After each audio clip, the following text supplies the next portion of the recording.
Well, hello, friends. It is David Vos again. It's a beautiful day here in Oklahoma. There is a lot of clouds, and the temperatures are way down. It's a beautiful fall day. So it's time to get the fire started and do all the winter stuff. I ordered a new stove. It's one of those little portable ones. So if I go camping or whatever, I've got you can put this kind of a stove in a tent or just take it with you wherever you are. You can use it to cook on. You don't even have to put it inside. If you're just out in the camping, you could just cook on it and use it for that. But who knows? But we got to prepare, friends, because there's lots of things going on. And, I didn't do a video yesterday. I have to admit, I got to confess that it's been a little bit hard on me for the last few weeks. I would say for the whole last 3 years. I don't know, but it's been very difficult living here due to the things that we talked about in prior videos with all of the ticks there are here. I think the place got infested with ticks is what I'm beginning to find. And it's because the mice got into the cabin and I couldn't figure a way to keep, I caught a few of them, took them down the road, let them go. But what I didn't understand was I went out into the front yard and I pulled back some of the wood on the wood pile. And there were little mice, I don't know how many. I don't know the number of babies that one little mama mouse can have, but it was quite a few. And they were running everywhere, just as little as your thumb. It was cute as a bug's ear. But I realized then that they're all throughout the leaves. Any place you can find a wood pile or a rock or whatever, they make tunnels under the leaves. There's a whole blanket of leaves under the woods out here. And so, nature provides places for them to make little homes, but it's dangerous. And the thing about that is they're living in the holes and in the leaves. And so the copperheads and the other snakes, that's what they eat. So they can get eaten very quickly. They're just more or less multiplying as food. Seems like that's what the frogs do. Millions of mosquitoes are born out here on the pond, and evidently those are being born as food for certain other animals, like frogs eat the flies and the mosquitoes, and then I guess snakes eat frogs and mice and stuff, and different kinds of snakes we have eat different kinds of things. I imagine the water moccasins eat a lot of frogs and stuff, but these copperheads eat mice. But anyway, what happens is you build a cabin and the little mice say, well, let's try and find us a little place to bunk for the winter.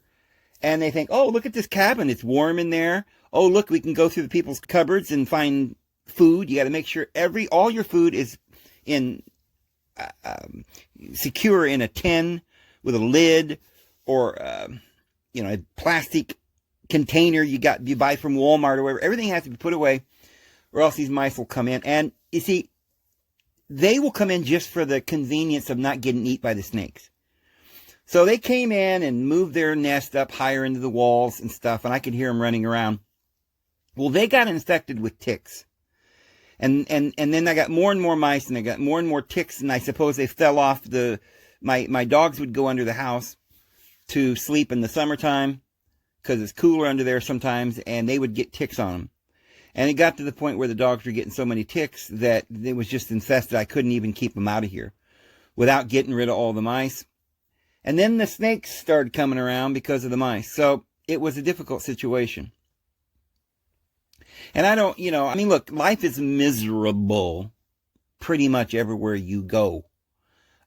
We as human beings have not wanted to admit that because we looked at life through these rose-colored glasses. Like, every child that's born in the world seems like they're born and then they're indoctrinated from the moment they're born. Now, son, don't believe what you see, but only believe what we tell you. And don't believe those people because we're racist, or, oh, they're not the same religion as us, or they're different, things. So, those are hillbillies and we're city people. I don't know. But everybody, we're taught to be afraid of everybody. And this was some kind of strange thing because normally we wouldn't be. People are gregarious, and people normally wouldn't be seeking for something that cannot give them happiness or eternal life. Nobody in their right mind would be spending the rest of their life to build a prison house for themselves. But the problem is that we're living in a great delusion. So it's very difficult then when you're trying to figure out who you are, where you are, and what you need to do. Because first of all, you have to decide what's real and what isn't real. It's ridiculous because some people come to this, amazing revelation, and it makes them happy for a while. They think, oh, I get it. I've got to succeed. I've got to be bigger and better than the other guy. And then they start winning because they lean in. And they get a lucky punch, like, the boxers would say. And they think they're winning. And maybe they get a little confidence, and so that makes them win a little bit more. And then they win this big trophy. I don't know. They get a belt. Okay. And they bring it home. And they say, put that on the wall. Look I'm somebody, right? And that's what they live for. Now they're happy. Well, are they really happy? Of course, they still have ups and downs. Look at Tyson Fury. He was a boxer. Most of his life started professionally when he was 20 years old. He's 6'9". So you probably think, well, he's so big, he probably could beat anybody. It's just not even fair. The thing of it is that sometimes it's the smaller guys that can do the most damage. I mean, Mike Tyson wasn't even 6 foot tall. He was, I think he was 5'10" or 5'11". I've seen them say he was 5'10". Other times they said he was 5'11", so I'm not sure. But, he was definitely a lot shorter than any of the other heavyweights. And it never even figured in. Take a look at Canelo. He's like supposed to be one of the greatest fighters of all time. But he's only like about 5 foot, 5'8" or something. He's not very tall. And he's going up against a guy named Caleb, and I think he's almost like 6 foot or something. I don't really even know how tall he is. But the thing of it is that it doesn't, what matters is skill. And I'll tell you what matters more than anything in the world is when you believe in yourself. Now, I've watched a lot of boxing, and I see people going in there, and I can tell they're really strong, agile, quick, smart, but they're not experienced as a boxer. And so they go in and their heart's pounding, and they can't focus because they're scared, or they're nervous. And they end up making mistakes, and they get out of there quick. So it really, I think boxing is more whether you feel comfortable. And I think that probably helped Tyson because he was raised around boxing. His dad was a boxer. His brothers and everybody was boxers. His whole family. He was a gypsy. They were traveling boxers. So, but, Tyson ended up finally achieving his goal, which, to some extent, it's not the greatest goal in the world. I mean, he's had other goals after that. But, like once you beat one guy, then your next goal is something else, right? Once you become heavyweight champion, then you want to become unified, and then you want to become undisputed. And then you want to become like, okay, you're undisputed, you're the greatest of this era. But who's the greatest of all the boxers? And so if you can do something like win more times in a row without getting beat or something on your record. And so people are living not based on what's going to make them physically happier from day to day, but what is going to get them somewhere in the end. I mean, there are people, that's why we go to college, university. We spend years, 6, 7, 8 years. Right off you cherry pick the best years of your life from 20 to 28 years old. You're in school. Why? Well, so that you can live the last part of your life comfortably, making all this money. Well, at that point, you're going to be working very hard. So you're probably not going to be able to enjoy it. And I guess technically you wouldn't do it for how fun it's going to be. People are doing it because they feel better knowing they're somebody and they've accomplished something. So it's really an illusion. People are talking about finding happiness or purpose, and they're two different things, because a lot of people find happiness when they find their purpose. But some people are simply making something that really shouldn't be purpose, like becoming the greatest painter in the world, you'd think would take a second seat to being happy. Like, okay, you can paint pictures because you enjoy painting them, but what does that mean? People don't understand. All of our language, every word is mistranslated or doesn't mean what it actually means. So we say stuff like love, but we don't know what that means. So what does it mean to be happy? That's an important thing. But what does it mean? Because you'd think it means that you have a smile on your face. You enjoy it. But what does it take to get somebody to have joy? Because if you're all by yourself in a studio apartment with a bunch of easels and your paintings, and you're really getting into it and you're beginning to feel in your own heart you're getting better and you're starting to really paint stuff that you enjoy. And so what is it you're enjoying? How wonderful the paint goes onto the board, the strokes, the colors, how wonderfully you put all the colors together and the depth and and how accurately you've depicted the scene that you saw out of a magazine or you took a picture or out of your head or whatever it is. Something is giving you joy, but what is it? See, I don't really think that we understand what's making us happy. With that painter who never became famous, never got popular, nobody spent millions of dollars on his paintings, maybe couldn't even make a living, but yet he was happy painting because it relieved stress. It was a way to forget about who wins and who loses. It wasn't even about winning and losing or getting money or being powerful. It was about painting a picture. That's it. And that's all that makes you happy. For me, I like to go walking with my dogs or go to a beautiful place in the mountains and go camping or having my own land and just experiencing a sunset with a glass of wine and good conversation. But I'm not trying to compete with people. I'm just trying to relax and enjoy the moment and look at the colors and go, wow, that sunset's beautiful. Now, why do I find it beautiful? If I was all by myself in the world, experiencing all the universe alone, oh, well, I am. Because, yeah, we're all the divine being, right? Our superconscious mind is the divine being. Our conscious mind is hours and hours alone.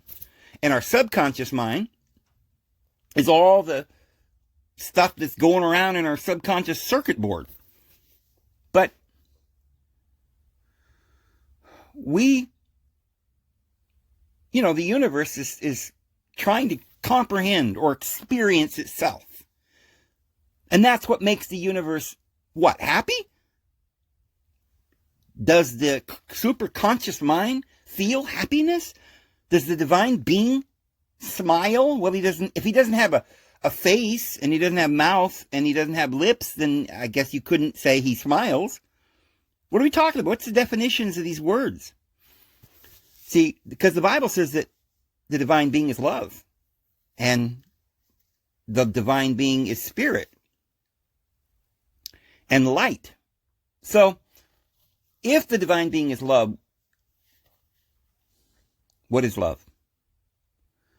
Love, I believe that word, there's different words in the New Testament that they translate love. There's lust, which we know is not the kind of love here. We have family love, brotherly love, phileo. But in this case, we're talking about agape. And I don't think anybody's ever really fully grasped, but I know that it has something to do with giving. I know it has something to do with positivity. I know it has to do with compassion, right? Because it's the kind of love that you would have for just anybody walking along. And what is it? It's like sympathy. You see that they're in need and you feel bad for them because you're one with them. You have the same, you are in agreement. And when people come to agree, then I guess we call that peace. That leads to security. But it also leads to happiness, okay? Because the mind no longer has to compete. So what we're doing in this world is we're literally calling it happiness, but it's absolutely the opposite. What it really is some sort of wicked pleasure that people are getting. Like, ha, ha, ha, I'm better than you. Ha, ha, ha, I can have everything I want. As opposed to, poor little people that don't have anything. And we got to make sure that those people continue not to have anything, because there ain't enough for everybody. Only a few people can make it, and other people got to go down to the bottom of the totem pole. And so you think you're happy because you're on the top. How can you be happy if you had love? Obviously, this isn't love, because anybody who's successful and is at the top and has everything he wants, and he looks around and he sees the peasants and they don't have anything, not even a pot to wee in, and you don't feel compassion, then that's not love. So what is it and it can't be happiness, because it says that, the word happy, you know what that is in the Bible? We translate the word happy from a word that should be translated and is many other times blessed. Blessed are the meek. Well, it also says, if you translate it correctly, happy are the meek.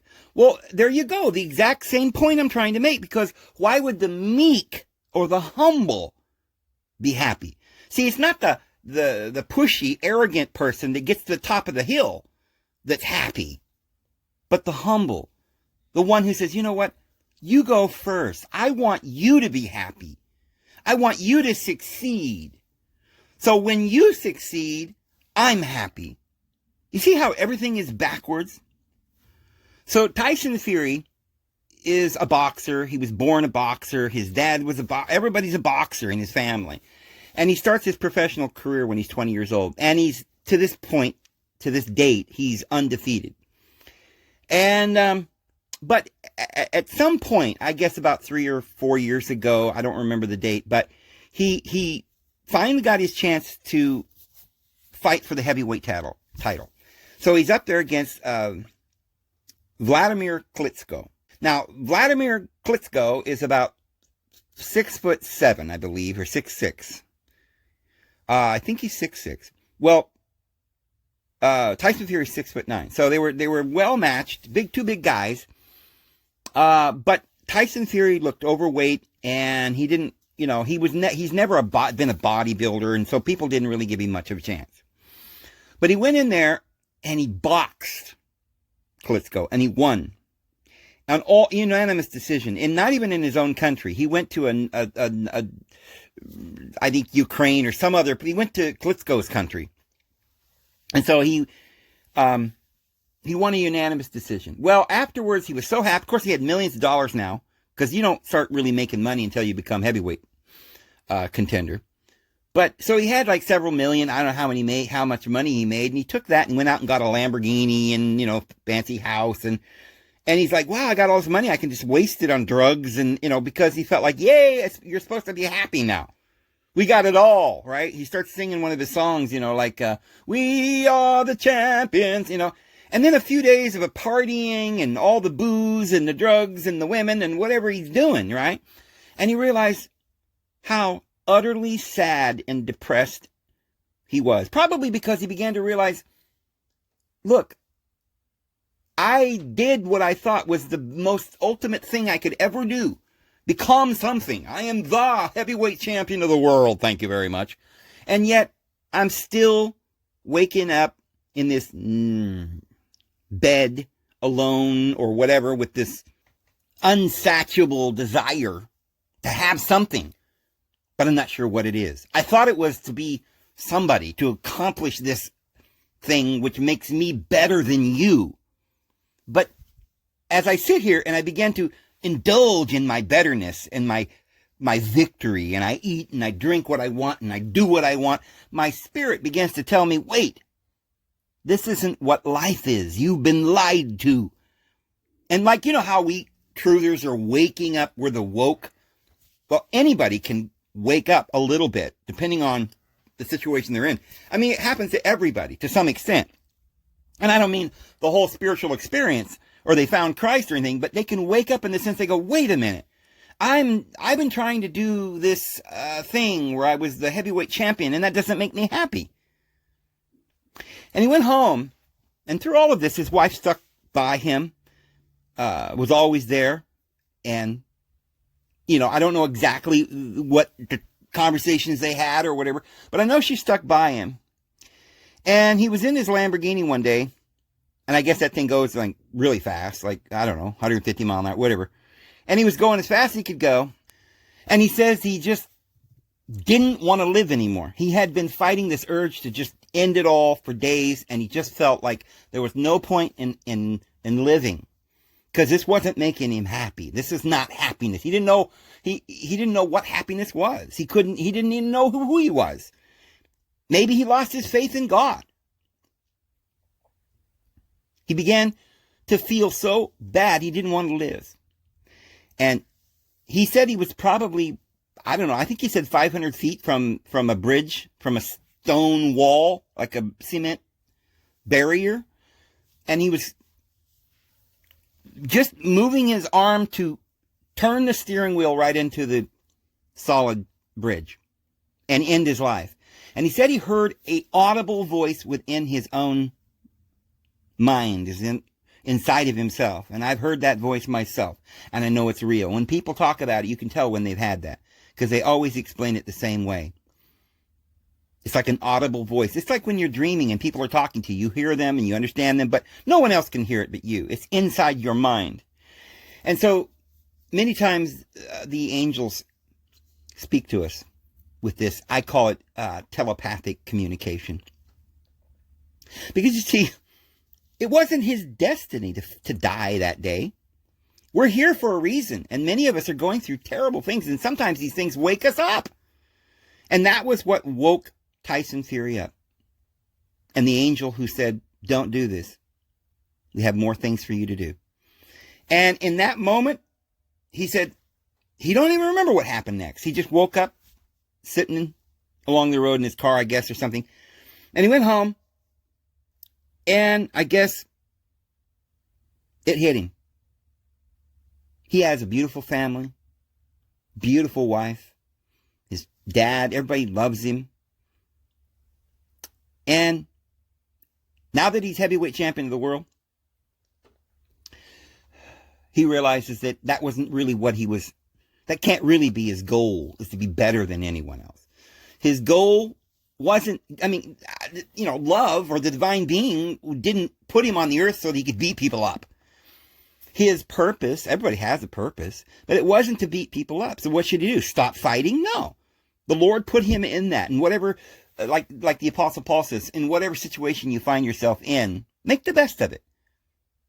There were those who were slaves in the first century that could not become free because of the laws of the world.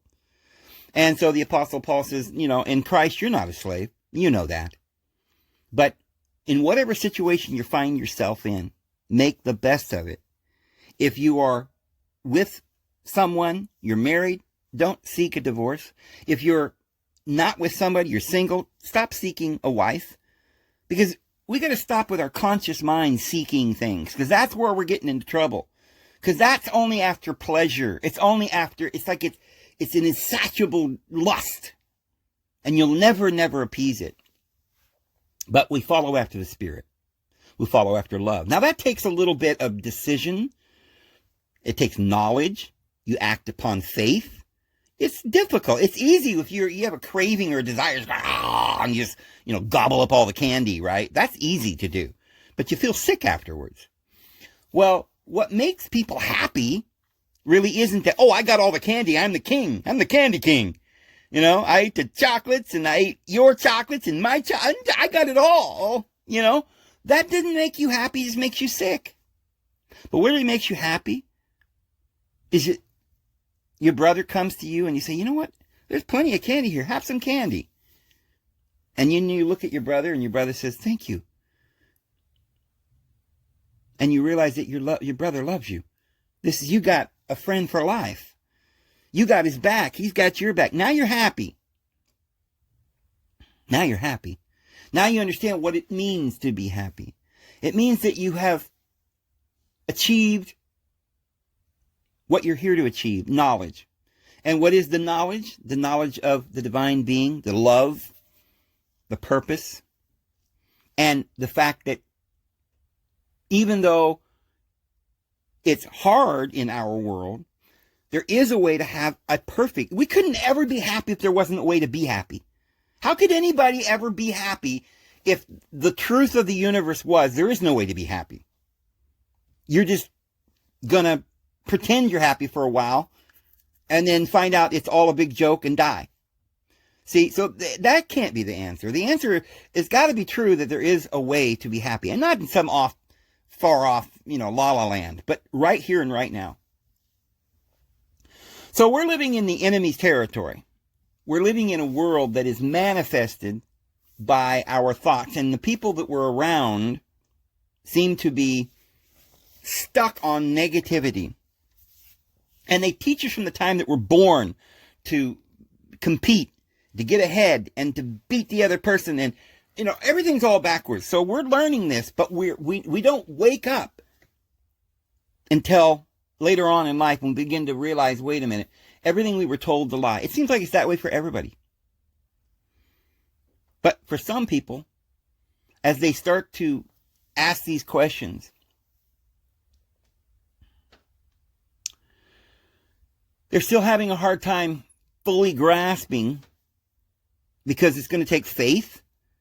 I mean, if you thought of lollipops and sunsets and beautiful things, right, and kittens and puppy dog tails and all these spices and everything nice, it gives you a little hope. But in your heart, you're wondering, okay, so is it really all just for nothing?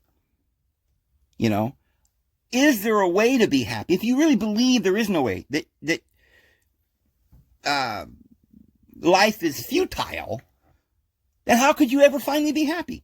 See, the point is it's futile if you take it at its face value.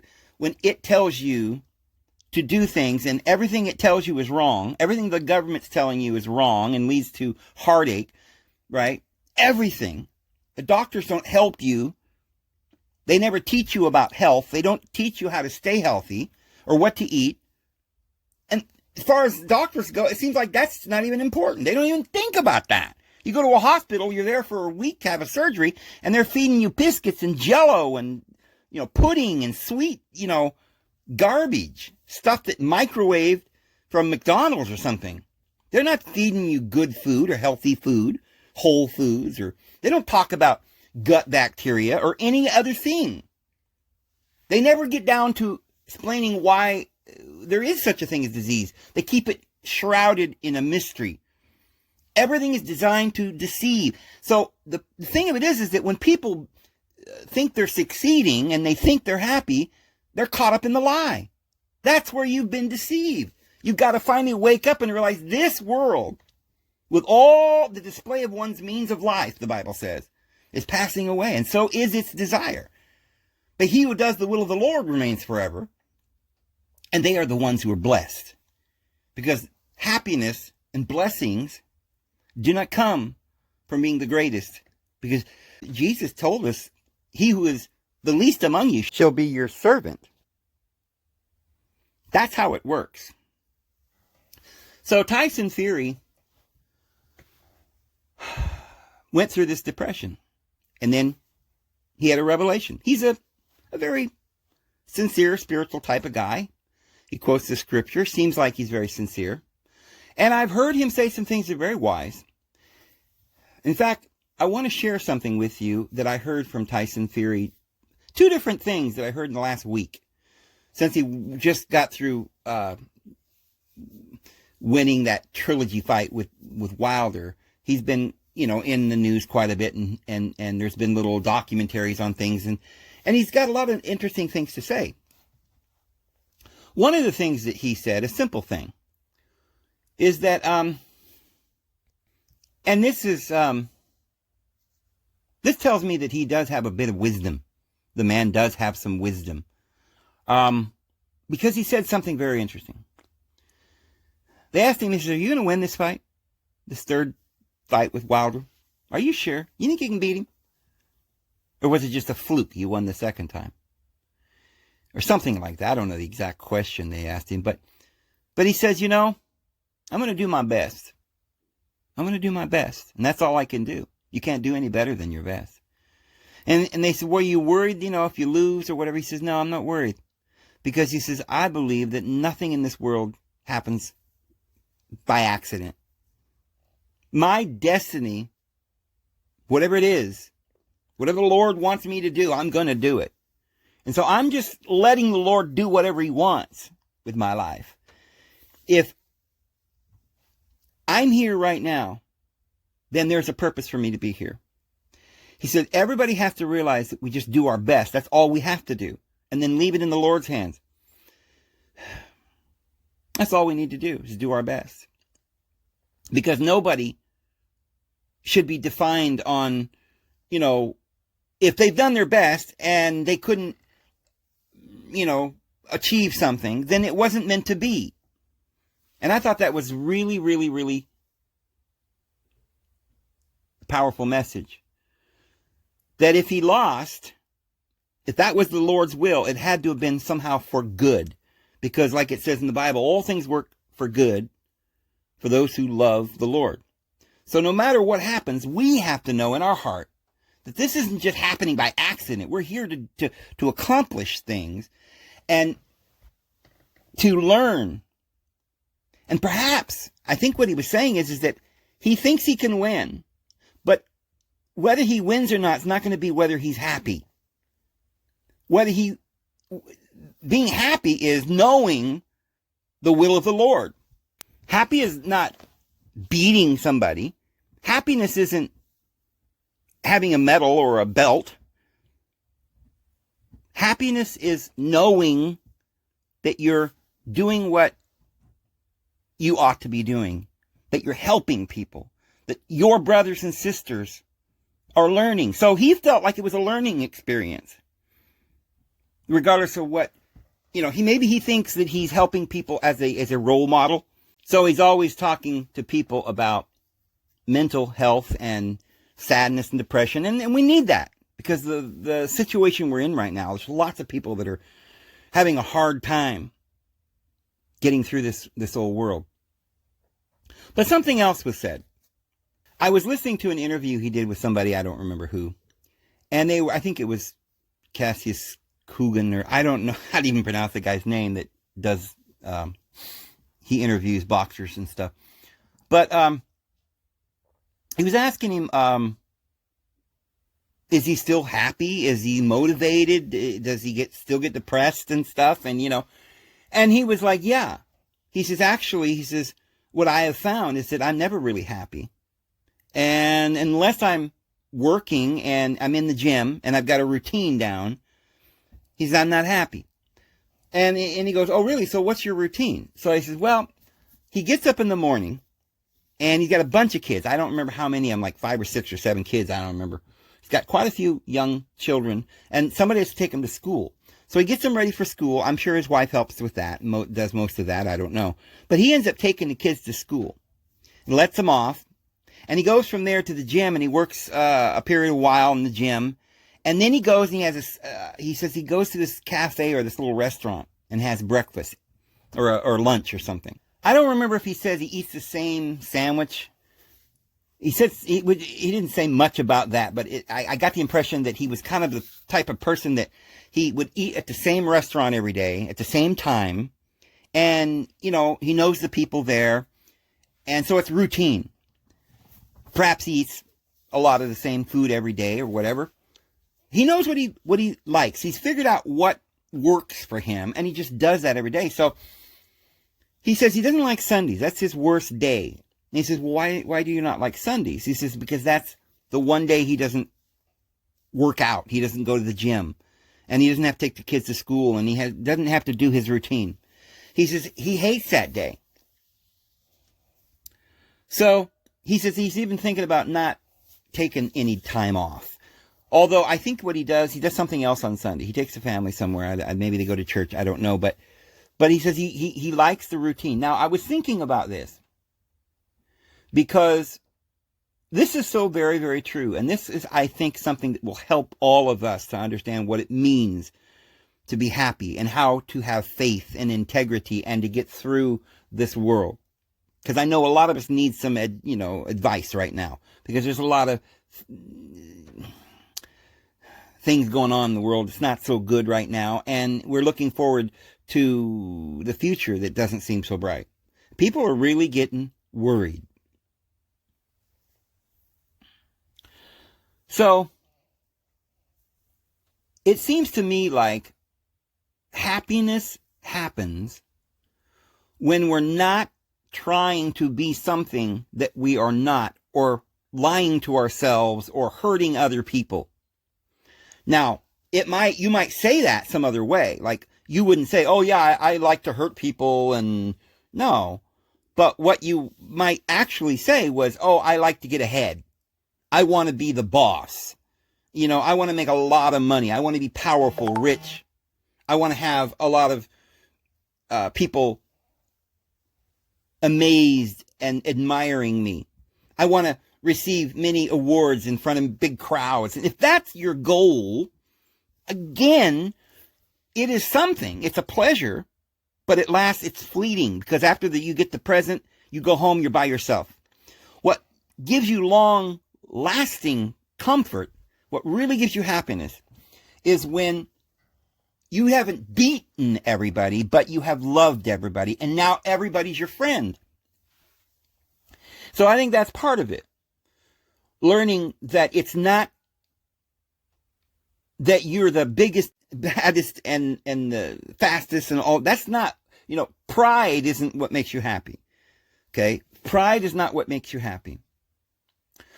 So, it could be something very, very small. I mean, you don't have to even really accomplish anything to be happy. Because take a look at the child.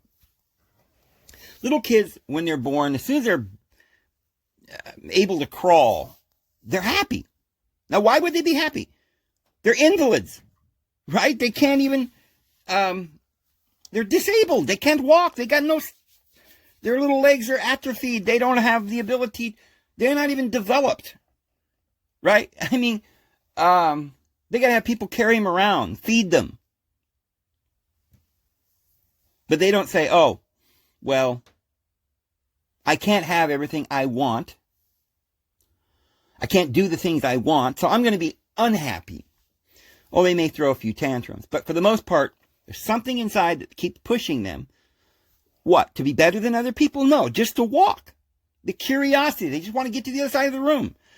They just want to be without pain. They want to be content. But just think about all the different things that we're not understanding. All the words that we're being told is going into our ear and helping us understand what we're seeing. But instead of helping us to understand, it's making us confused, because the words they don't represent truth. So, for instance, I just said that sometimes babies throw a tantrum. And immediately we think, oh, well, then babies are bad too. Remember, you were saying babies are wonderful, right? Even though they can't walk, why, they're still happy and laughing. Well, what I was trying to get at is that they keep pushing.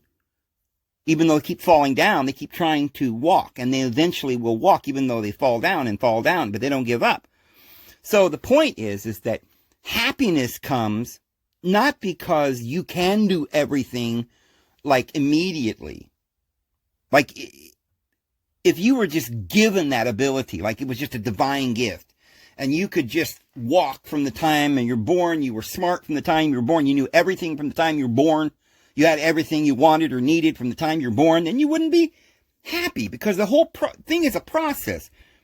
The thing of it is we're trying to achieve something. But that's another one of those quandaries, because if we're spiritual, if we're in the divine being, and we're heirs of the divine being, joint heirs with Christ, we have all power in heaven and on earth, and the demons have to obey us, how could we be unhappy? Well, so we had that when we were spirit, but when we became flesh, we lost all that.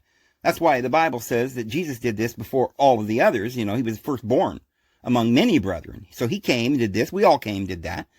And so we had all that. We were once with the Lord. In the beginning was the Word was with God, and the Word was God. That was all of us, because we were all in Christ from the founding of the world. So we had all power. But we didn't understand what we had. It didn't matter that we had it all. That's not what makes us happy. What made Jesus happy is to come down here and die for you and me, to make sure that we're happy, that all of his children are safe. That's all that makes a person really happy. It's a different thing than pleasure. Jesus could have came to the world and started having all kinds of pleasure. Imagine what he could have done. The devil offered him all the authority and every kingdom on earth just to do an act of worship to him. But he wouldn't do it. Because that doesn't make you happy. He emptied himself of the divine nature and took on the form of a slave. And that's where you're at. Dun, dun, dun, dun, good news. You get to have this happiness too. You get to do what Jesus did. But you just don't realize you're doing it. You have to empty yourself.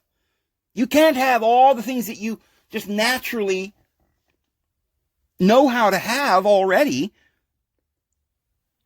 You don't say, yay, I'm the best. I have all the best things and I'm the greatest. Yay. No, that's only the halfway. Now that you got all that good stuff, what do you get it for? Why did Jesus give you all those talents? You got 10 talents. What do you do with them? Well, I make 10 more. Give them to people who need.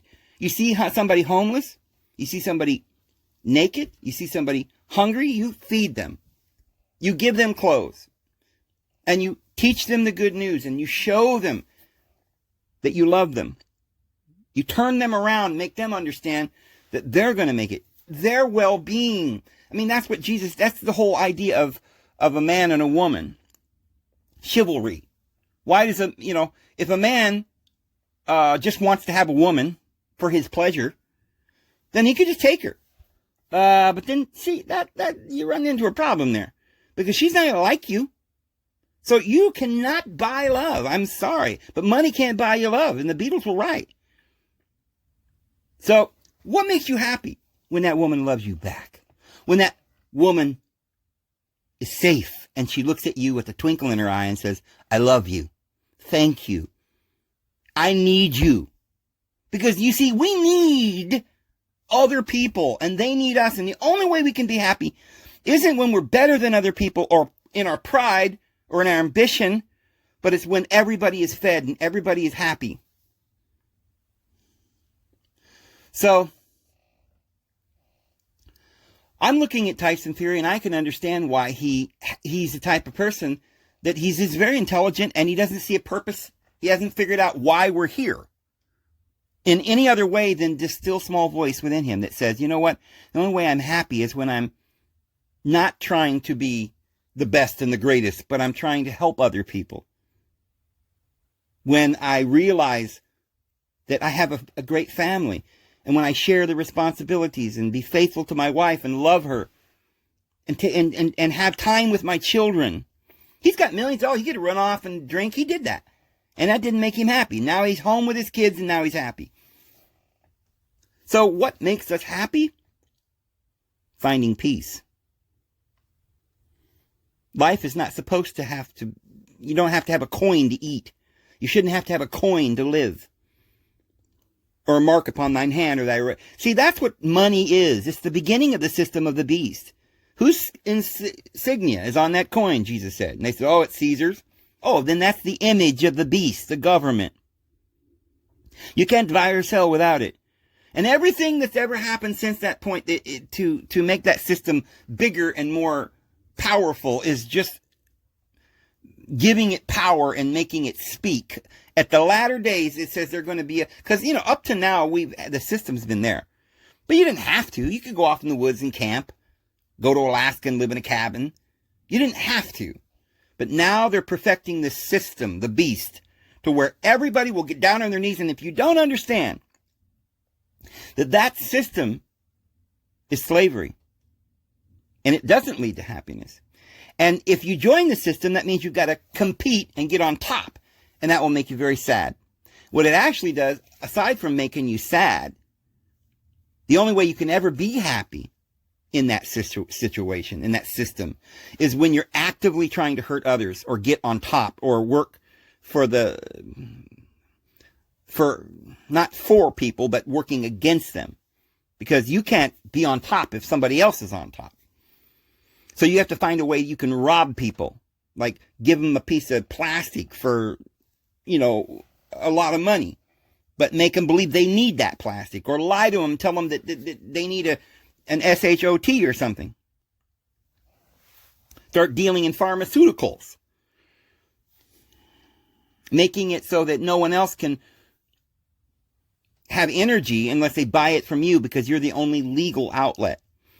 All right, now that gives them pleasure and it gives them power, but they're not happy. They're wretched, wretched souls. So there's a guy named Julian Assange, and he's been in more or less hiding for I don't know how many years now. And he he wrote this on November the 17th. Well, I don't know if that's when he wrote it. That's when it was published here. I don't know. But he says, I'm dying slowly, but unstoppable. I am exhausted and have lost much weight. The solitary confinement in Belmarsh kills me. There's only sparse contact with the outside world. All because I made war crimes public. To open the eyes of society and to show what governments are keeping quiet about. I'm dying, and I fear, as well as the press freedom and democracy with me. He fears that as he is dying, democracy and freedom is dying with him. He's not very happy. But you know something? He wouldn't change his position with somebody in, power, like Pelosi or something, or McCarthy. Because, and I don't know, I hadn't asked him, but I believe that in his situation, he is determined in his integrity to stand firm. I think that's what compels him. So, why would anyone do something that doesn't make them happy? Well, you see, it's the people who think that pleasure is happiness that pursue that and then find out they're unhappy. It's people that have woken and realized that this world is a lie and that's not happiness, that sacrifice their entire life in a prison cell somewhere, on basically death row, or hiding out in a cave somewhere. Like the apostles said, they weren't even worthy. The world wasn't worthy of them. We have such a crowd of witnesses, the faithful ones who have gone before us that didn't stand down. And they didn't do it so they could be somebody. They gave their lives for us. That's what made them happy, because you see, eternity's all that matters. Not this little world, not this little game. So I was thinking about my life, because no matter who you are, or what you know, or what you feel you know, or you think you know, we're, after all, just humans. And loneliness can get to us. And, we start thinking, well, if I could just do this and that, and then it doesn't work. That doesn't happen. And you start wondering if, if you have faith that it's all going to work out in the end. But sometimes it's hard to get through it because you have to have patience. This is something we learn from the Holy Spirit. And so this proves that we're not supposed to have everything immediately. When you say, well, if you just pray for it, it should just come and boop, there it is. Just, you get your magic wand and there you go. You get 3 wishes with the genie. But while it's true that our prayers, our faith is what makes things happen, and all things are possible with faith. But faith isn't a magic wand. It is something that is a scientific fact. What you focus on and what you believe will eventually manifest. Sometimes it takes a little time, and therefore we have to develop patience. Because along with wanting something, remember, even the baby throws a tantrum. Remember, we were talking about that. Why? Is it wrong to throw a tantrum? This is something we've talked about in the past. Some people believe that there's negative and positive. That's it, period.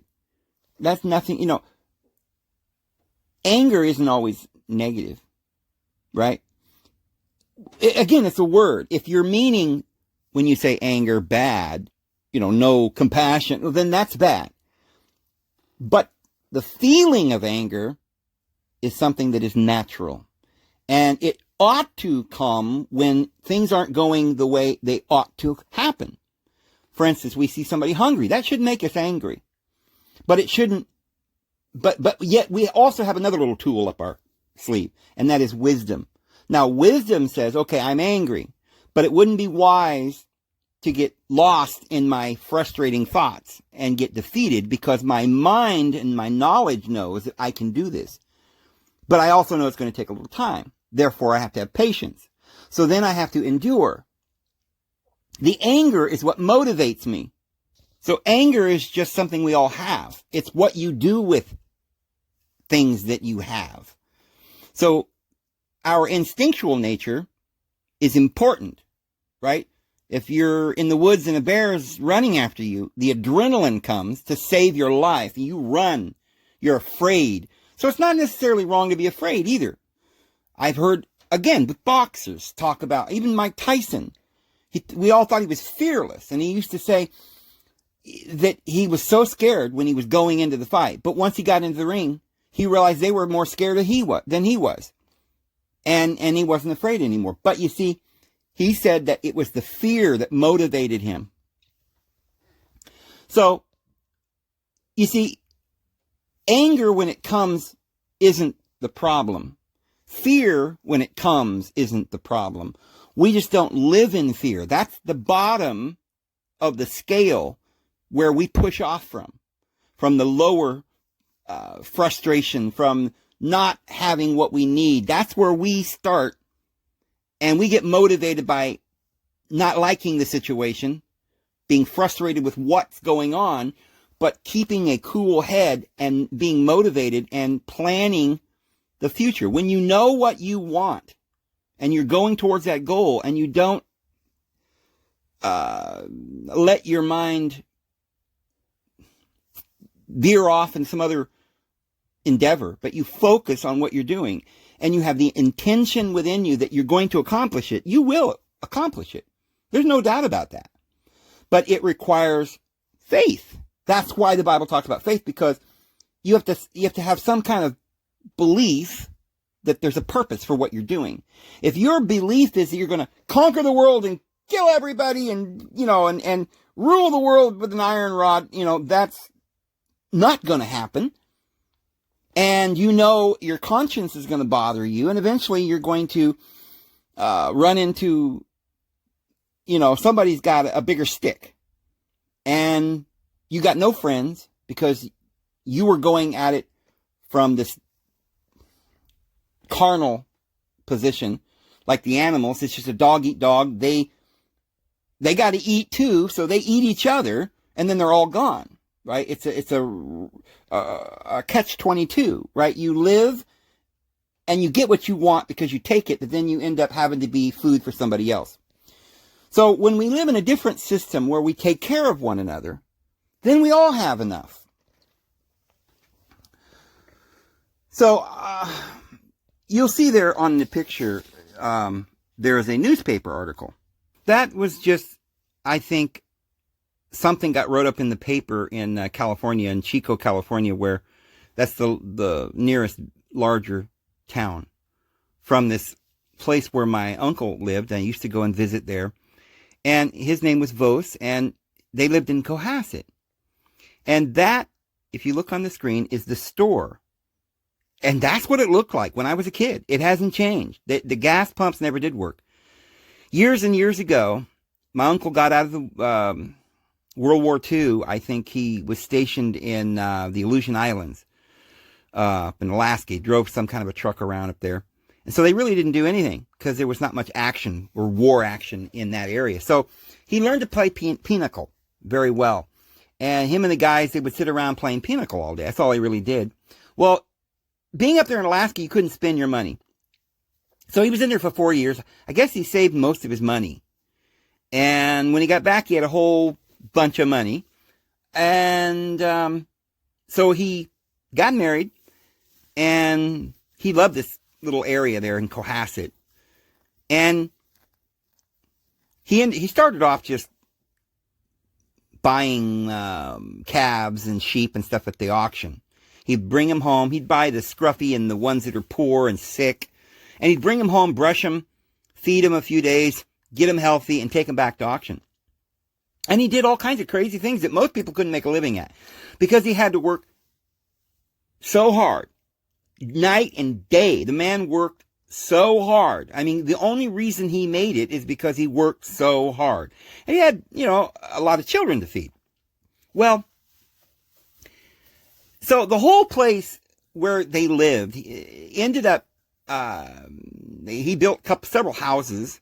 Couple of houses, just himself with a chainsaw and a hammer. He built this little house for his family, and they had the misfortune of the thing burning down twice.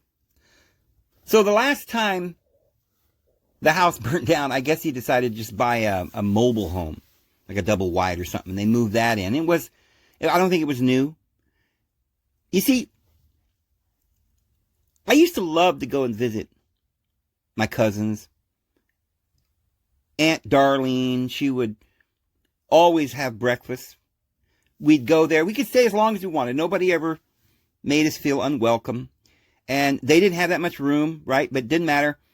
Aunt Darlene would make beds all over the couch and this couch and over in this room and the spare room and up in the loft. And, everybody had somewhere to sleep. And she'd make breakfast in the morning and made dinner at night, and everybody would sit around and laugh and talk about good times, and the grown-ups would always go and play pinochle till like 2 a.m. They'd be sitting around. They had candy and nuts on the table, and they'd joke and laugh, and it was good to see everybody happy. And all the kids, we'd play and go hide and go seek and all that kind of stuff. And you see, I felt happy there. Completely happy, because the atmosphere wasn't like, these people don't really like you. We're just here to be polite. No, we were there because we wanted to be there, because we wanted to enjoy each other's company. We wanted to catch up on what we've been doing. What have they been doing? We wanted to be together. And so we felt welcome. And, it wasn't like, I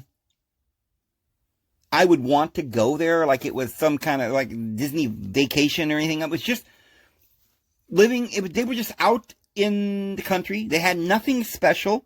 There was lots of stuff laying around, because they eventually ended up buying that store and making an antique store.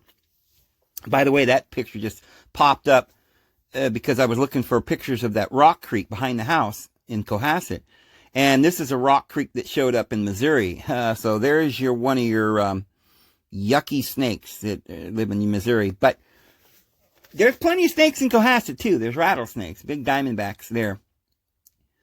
But and I've come across them. They're very dangerous there too. But anyway, so I felt so happy there, because these weren't rich people, and yet they had money. I mean, he worked so hard over the years that he developed, I don't know, he probably made $1 million, and he had several barns that he built by his own hands. Just him and his wife built, and his kids, I suppose, worked a little bit. He didn't put much on the kids. I mean, everybody else just did their thing. But Uncle Frank was a worker. He would get up at 6 a.m. with the sun, and he would go to bed way late in the middle of the night. And before anyone else was up in the morning, everybody else was still sleeping. Aunt Darlene would be up making breakfast for Frank and feeding all the pigs and the chickens and the ducks and the geese. And, they had dogs and just had everything you could imagine. And she would wake up, her and her husband, and they would get up And they would go about their day and they would work till way late at night. To look at it, you would think they had nothing, because they lived basically in a house they built like a cabin with their own hands. They didn't have nothing fancy. They didn't go to the store all the time looking for fancy things. They would buy, Uncle Frank bought a new truck every 2 or 3 years because he had to for his business, because he had a lot of driving to do and pick up antiques. And when he first started, he would haul cattle and stuff. But he worked so hard that he was able to feed his family and provide for them. But he really wasn't trying to be important. You would never know if you went there that these people had any money. It just looked like a farm, an old ranch. Everything they had was used. Even their house, the trailer that they ended up purchasing, the mobile home, it was a used one. Nothing, in their house was fancy. It was all purchased at the thrift stores or at the auctions. And stuff that she found when she was going to the auction that she liked, she'd put it in the house. So you just had this real atmosphere of everything was just like so cool. Like, look at every time you'd bring a load home, right, from the auction. Everybody'd go out and look and see what he got. And he'd have all these antiques and stuff. And we had so much fun whenever we would go there. But it wasn't about money. It wasn't about pride. It was about who could love. And, if I had done something wrong, they would never have go, your kid did something wrong, We never had any problems like that. Because I guarantee if my Uncle Frank had told me anything, I'd have done it. I'd have not talked back because I had respect for him. And I knew that he wasn't trying to hurt me. It wasn't like that. So that's why things always work better when you know that the people that you're with, that you're around, aren't there to try and compete with you, but they're trying to love you. So it was a beautiful place. I mean, that's that canyon. I've talked about that canyon. I spent a lot of time walking around through that area. And I've gone down to the bottom of Rock Creek and Deer Creek. And I've seen this creek that's down there and the boulders and the cliffs, and it's so beautiful. But I've gone a lot of places in my life, I've been in fancy places. I don't like fancy places. I don't like going to fancy restaurants. You see, I would rather be someplace like my Uncle Frank's, where you could take your plate in the living room. Sometimes the kids would spill, but, you could clean it up. There wasn't any, nobody got punished because they accidentally spilled their milk. There was no tension. There was just people that had found the key to life. And that is that for my Uncle Frank, it was simply that his goal wasn't to become the most powerful person in the world. He was a very humble person. I honestly don't think it ever crossed his mind that he was greater than somebody else. I'm sure he had some pride in the things that he did.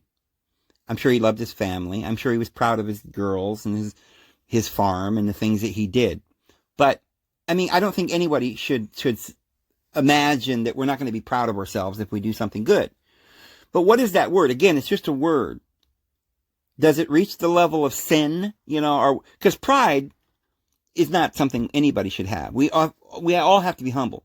But it doesn't mean that if we spent all summer working on a garden and it was growing these huge record-breaking watermelons or something, that we wouldn't be proud of ourselves for doing that. Right? But we wouldn't be so overly proud that we thought that we were better than other people. We would take our talent and use it to feed people. And we would just be happy that the Lord gave us the talent to grow big watermelons so that we can help other people and feed people. So I think what I'm trying to say is that from time to time, we all have to stop and think about what we're doing. And I think a lot of us are probably wondering, why am I not happy? If I know the Lord and believe in the scriptures and pray every day, and we're supposed to have faith. And why am I so scared? It's okay to be scared. The question is, what happens when you get scared? What do you do? Jesus gave a bunch of parables, and they were for our time. He says of our day, there will be those who will say, where is this promised presence of his? The coming of Jesus. Where is his promised coming? For since our forefathers fell asleep in death, everything continues as it always has continued. It's all the same. Jesus isn't coming back. Nothing good's going to ever happen. I've lost faith. Jesus said there will be those who will lose faith. And he tells you that for them, when this time comes that he's warned us about, which basically has been here ever since he left the earth, but it's intensifying now. But we've always had these same conditions that we've got to be able to figure out where is the divine pathway. We've got to learn how to choose and discern between spirits. Always know how to do the right thing. We've always had that. Everybody that's ever lived has had that problem. But now it's intensified 100-fold. We're whatever's been happening throughout history, the same things that motivated these things to happen is, coming to the fore and getting worse. And so the same principle applies at all places in history, but it applies here too. So we can be happy here and now, even in the great tribulation. Why? Because if we're going to look at the world and we see and we open our eyes, we wake up and we realize that this is a bad thing, this world. And then we understand that we're spiritual beings and that what's important to us is our family. Once we have that revelation and we no longer are pursuing the ways of this world, we figured out that the important thing to us is to be without pain, to be able to rest and enjoy the beautiful things around us. And we begin to understand that the true world is easy. Jesus said in Matthew, he says, come to me, all you who are weary and loaded down, and I will give you rest. Take my yoke upon you and learn from me, for I am humble and lowly in heart. You will find refreshment, for my yoke is easy, my load is light. See, that's not the same as Yahweh. The burden that Yahweh put upon the people was impossible. The Apostle Paul says nobody was without sin. Everybody was guilty. Everybody's worthy of death. You see, that's it. You were going to die, period. This world is worthless. There's no salvation in this world. There's no joy either, because that's what salvation is. If we have joy, then we have light. We have spirit. We have mind. We're in the real world. In the real world, we're supposed to be happy. Well, how can we be happy living in this world here?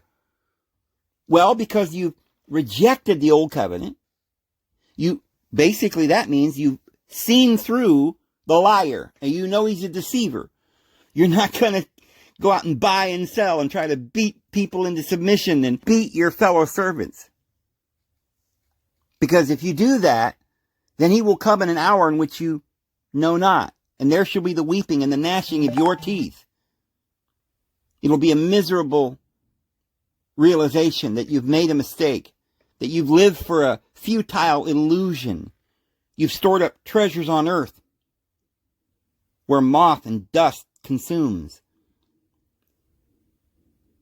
You were foolish.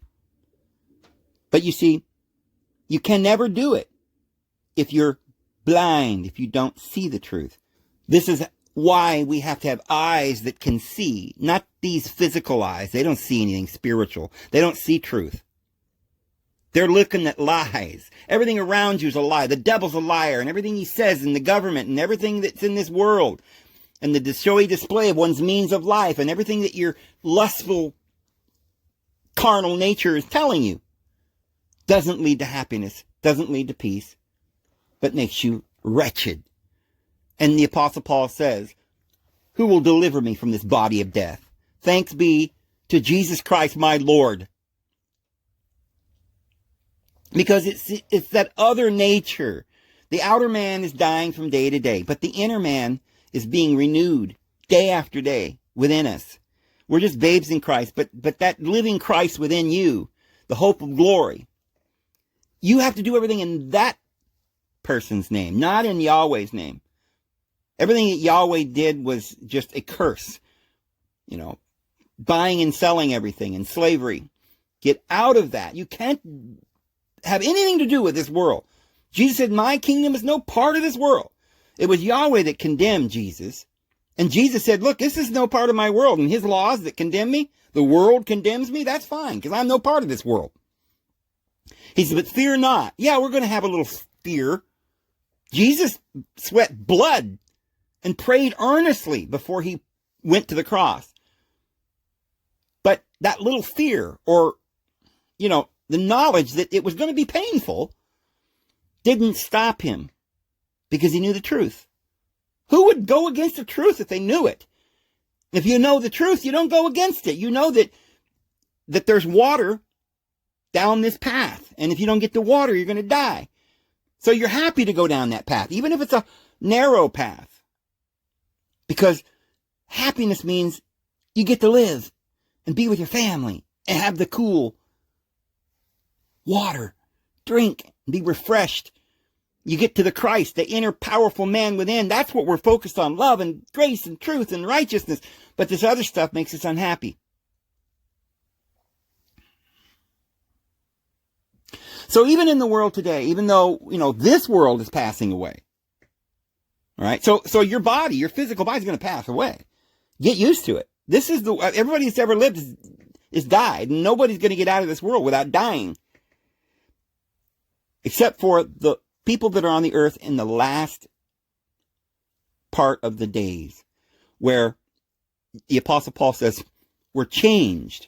We don't actually have to die. We just get changed in a twinkling of an eye.